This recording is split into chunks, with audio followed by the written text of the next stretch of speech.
Peter was there in the boat. அவர் அந்த படகிலே இருந்தார். And Jesus was there. இயேசு கிறிஸ்து தூரத்தில் இருந்தார். And Jesus said, "Come." இயேசு கிறிஸ்து சொன்னார், "வா." Jesus was there. His word was there. இயேசு கிறிஸ்துவும் இருந்தார். அவருடைய வார்த்தையும் அந்த இடத்துல இருந்தது. But Peter had to be obedient to see the miracle. ஆனால் அற்புதத்தை பார்ப்பதற்கு பேதுரு அவர் கீழ்ப்படிய வேண்டியதா இருந்தது. So what does the Bible say? ஆகவே வேதவசனம் என்ன சொல்லுகிறது? In James chapter 1 verse 22, "But be ye doers of the word." நாம் திருவசனத்தின்படி செய்கிறவர்களாயும் இருங்கள். But be ye doers of the word and not hearers only, deceiving your own selves.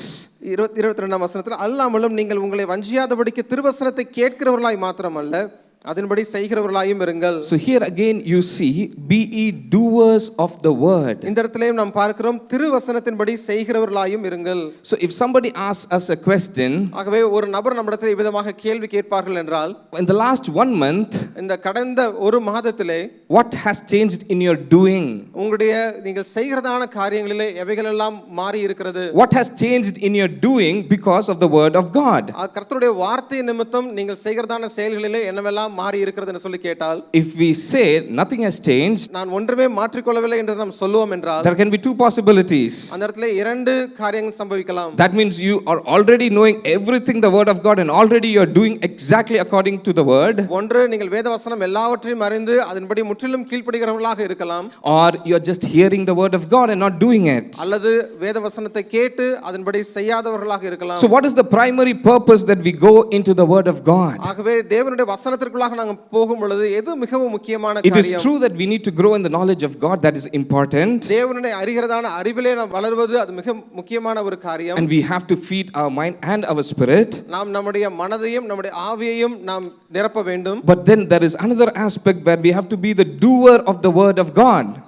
அது போலவே இன்னொரு பகுதியானது நாம் கேட்கிறதான வசனத்தின்படி நாம் செய்கிறவர்களாக காணப்பட வேண்டும். And if we miss the doing part, நாம் செய்கிறதான இந்த ஒரு பகுதியை நாம் விட்டுவிடுவோம் என்றால், the Bible calls us deceiving our own selves. வேதவசனம் சொல்லுகிறது நாம் நம்மை நாமே வஞ்சிக்கிறவர்களாக இருப்போம் என்று சொல்லி. We do hear the word of God when pastor preaches here. ஆகவே இந்த இடத்திலிருந்து போதகர்கள் வார்த்தையை பிரசங்கிக்கும் பொழுது we hear the word of God. நாம் வார்த்தையை கேட்கிறோம். When you are in your meditation time, when you are reading the word in your at your home, you hear the word of God. நாம் வீட்டிலே நம்முடைய வேதவசனத்தை நாம் வாசித்து தியானிக்கின்றோம். And that time you hear the word of God. அந்த நேரத்திலே நாம் தேவனுடைய வார்த்தையை நாம் கேட்கிறோம். But what is the primary purpose that we go into this word of God? ஆனால் தேவனுடைய வார்த்தைக்குள்ளாக செல்லும் பொழுது மிக இன்றியமையாத காரியம் என்ன?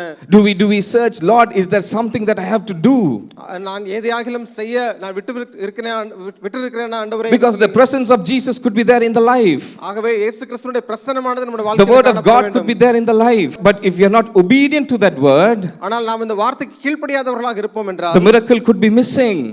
நம் அற்புதத்தை நாம் பார்க்காதவர்களாக இருப்போம். Jesus was there in the Cana of Galilee.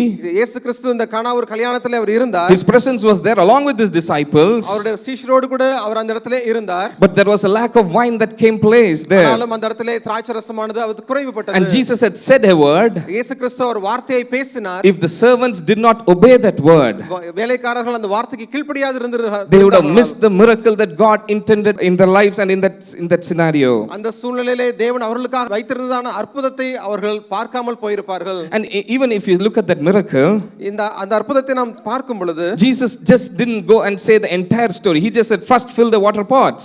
இயேசு கிறிஸ்து முழுவதுமாக அவர் அந்த இடத்திலே சொல்லி விடாமல் முதலிலே அவர் ஜாடிகளிலே தண்ணீர் நிரப்புங்கள் என்று மாத்திரம் சொன்னார். And even in our lives, நம்முடைய வாழ்க்கையிலும் கூட, when we have to obey the word of God, தேவனுடைய வார்த்தைக்கு நாம் கீழ்ப்படியும் பொழுது, there may not be any relationship between the solution and what we are trying to do now.